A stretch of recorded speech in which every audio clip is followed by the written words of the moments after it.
KBR Prime, podcast for curious mind.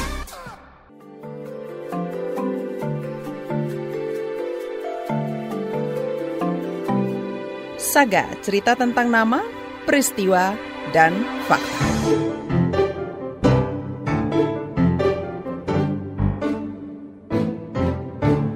Saudara, Kabupaten Brebes, Jawa Tengah merupakan sentra utama pertanian bawang merah. Setidaknya 30% penduduk Brebes menggantungkan hidupnya dari bawang. Mayoritas dari kalangan perempuan yang mencari nafkah sebagai buruh. Mereka hidup dan bekerja di lingkungan yang rentan karena melakukan kontak intensif dengan pestisida kimia. Tingkat kerentanan kian tinggi lantaran ada temuan residu pestisida berbahaya jenis organoklorin seperti DDT di lahan pertanian Brebes. Zat berbahaya DDT butuh puluhan tahun terurai, mudah larut dalam lemak dan bisa terakumulasi melalui rantai makanan. Sudah tak terhitung penelitian yang memperingatkan tentang bahaya paparan pestisida kimia terhadap kesehatan, mulai dari cedera hati, gangguan reproduksi, stunting hingga kanker. Seberapa besar ancaman ini disadari oleh petani, bagaimana pula sikap pemerintah daerah? Simak kisahnya di Saga yang disusun jurnalis KBR Nini Yuniati, laporannya dibacakan Aika. Dengan perut besar, Iin Purwati masih ke sawah hampir saban hari. Menggarap lahan sewaan atau menjadi buruh di lahan bawang orang di daerah Wanasari, Brebes, Jawa Tengah. Usia kandungannya sudah 5 bulan. Iin lebih tenang karena ini kehamilan kedua. Toh saat mengandung putri pertama, ia juga melakukan hal yang sama, pikirnya. Enggak, malah 2 hari mau lahiran masih sawah. Ngamati sendiri, punya sendiri, cuma kan biasa tiap hari ke sawah. Pas tuh hari Sabtu ke sawah ya, malam Seninnya bayinya keluar. Naik motor ya ke sawahnya, naik motor sendiri, biasa bolak-balik. Ia juga rutin ke posyandu tiap bulan. Tapi katanya bayinya sehat, Mbak nih, didengerin ya gitu. Kan didengerin kasih dipakein yang dengernya denger, malah masih sawah, bidannya juga kaget. Hah? Kok masih sawah sih, Mbak? Enggak apa-apa, biasa sawah gitu. Kasih saran paling jangan capek-capek gitu. Di kesehariannya, perempuan 35 tahun ini intensif kontak dengan pestisida kimia.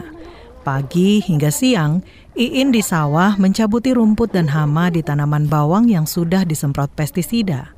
Sesampai di rumah, ia membersihkan bawang hasil panen untuk dijual tanpa pakai sarung tangan. Sebagian bawang dijadikan bibit dengan cara digantung di atas dapur dan ruang tamu. Lulusan SD asli Tegal ini tahu pestisida itu racun dan berbahaya. Namun, kekhawatiran itu belum cukup membuatnya mengubah pola hidup. Terlebih, ia merasa tak pernah sakit parah. Anak pertamanya yang berusia 7 tahun juga tampak sehat. Bocah itu bahkan kerap diajak ke sawah. Waktu umur 2 tahun langsung ke sawah lagi, dibawa ke sawah. Main di sawah. Malah mandi, disolokan, disuruh digubuk yang nggak panas, nggak mau. Ikut-ikut main mandi disolokan sana. Kalau sawah sendiri ikut terus ke sawah. Nyampe setengah hari, kadang main air, main apa. Nyampe besar sampai sekarang masih biasa ikut ke sawah. Alhamdulillah nggak pernah sakit. Mungkin kasihan orang nggak punya sih, jadi nggak dikasih sakit. Dikasih sehat terus. Iin diberitahu bidan di posyandu bahwa berat badan anaknya termasuk kurang. Namun, ia mengklaim putrinya itu lebih sehat ketimbang anak-anak sepantaran. Mayoritas tetangga Iin juga petani bawang. Sekarang kayaknya saya kurus dikit, soalnya sering main, makannya kan jarang. Terus ditinggal sawah, nggak ada yang nyuapin makan. Kalau anak saya ini paling besar malah di sini. Yang seumuran dia tuh kayak kecil-kecil lagi malah. Kalau Mbak itu dekat apa? Kebiasaan mengajak anak ke lahan bawang juga dilakukan Kaisih, petani desa Sidamulya, Wanasari yang berusia 55 tahun. Anaknya 4, 3 laki-laki dan 1 perempuan. Kaisih paling ingat kejadian anak pertamanya tercebur di selokan lahan bawang. Itu yang pembarep tuh kejebur belakang. Waktu masih kecil, saya baru mulai ngebon. Di rumah kan nggak ada orang namanya baru satu. Jadi bikin gubuk di sawah. Terus pakai ayunan. Bangun nggak kelihatan. Kejebur, saya naik di atas bawang diinjek-injek langsung cemul kepalanya. Anggar keterlambatnya mati gimana? Meski mengaku jarang sakit selama 30 tahun lebih bertani bawang, Kaisih pernah 2 kali keguguran. Hal serupa juga dialami salah satu menantunya. Saya juga kalau hidup 6 anaknya, keguguran saya 2. Ada itu keguguran. Terus tuh yang laki-laki juga keguguran 2 kali. Kan anak saya laki-laki. Terus yang istrinya itu orang sebelah sono yang sebelah musola. Iya 2. Jadinya 1 kayak 1 aja. Seumpamanya mau hamil lagi, umurnya sudah tua. Itu juga nggak KB tapi nggak bunting-bunting. Iya lagi panjang ya lagi panjang. Iya sebentar lagi. Warsuki yang rumahnya bersebelahan dengan Kaisih pun mengaku sehat. Perempuan 53 tahun ini menyebut asam urat dan kutu air paling sering muncul selepas kerja di sawah. Ia ke bidan atau dokter, minum obat, sembuh, kemudian bekerja kembali. Asam urat periksa katanya nggak boleh kesolokan dulu. Tapi mau gimana lagi orang kerjaannya disolokan. Kalau nggak nyemplung yang nyemplung siapa? Kerjanya susah bayar orang, nanti upah saya berapa buat bayar orang. Asam urat itu sering ya? Sering, ya sebulan sekali apa 2 kali gitu. Ya kadang-kadang kalau musim bawang itu ya sering sakit. Kalau musim bawang kan nyemplung terus sih. Suami Warsuki juga buruh tani yang bertugas menyemprotkan pestisida ke tanaman bawang. Ia biasa mencampur dan mengaduk pestisida sebelum disemprotkan. Tangkinya pun kadang dibawa pulang. Paling kadang-kadang kalau itu tanknya yang buat ngobat kan pakai cesannya, paling kadang ngecas di sini. Dicas kayak HP. Warsuki punya 3 anak. Yang kedua terlahir cacat, tuli dan bisu, serta punya gangguan penglihatan. Ngerti-ngerti semenjak umur 5 tahunan.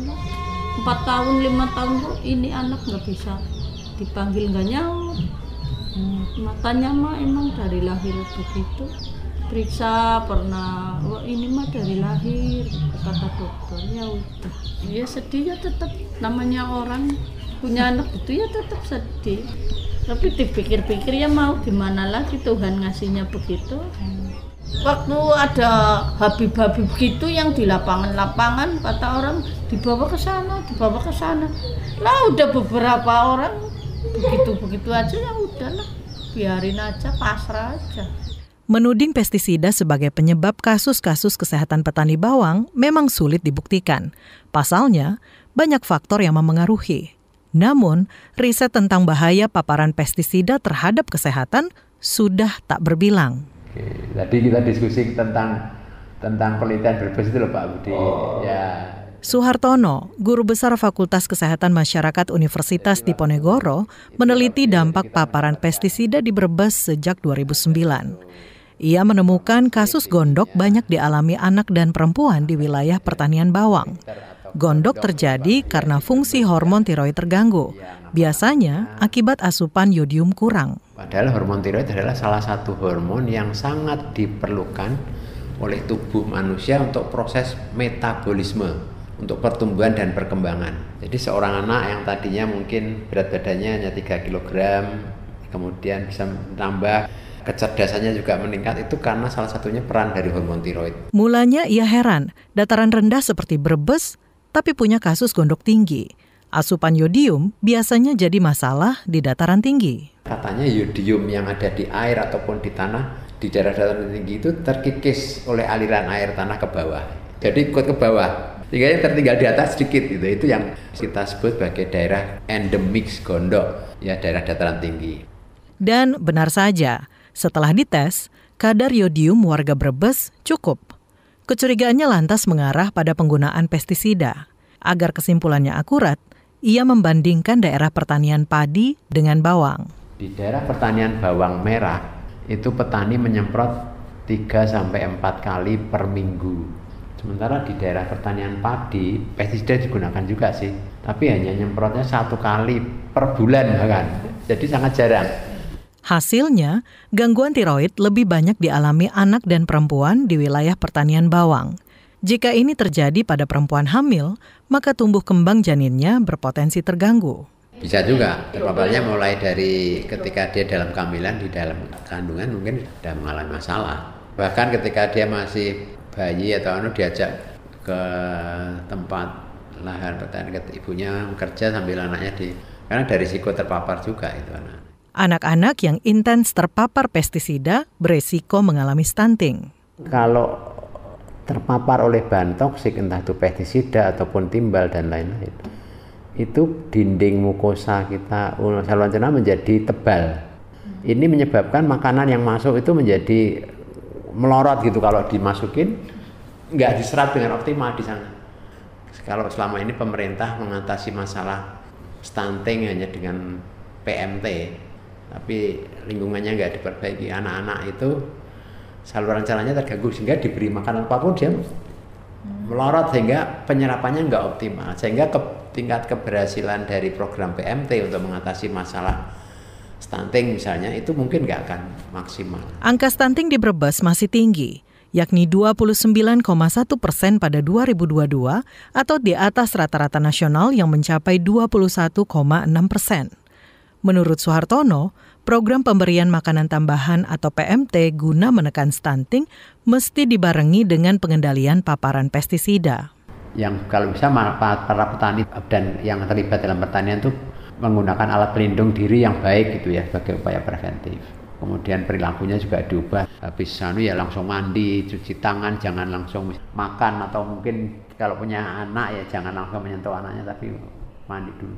Atau ada antioksidan untuk mengurangi dampak toksik ya.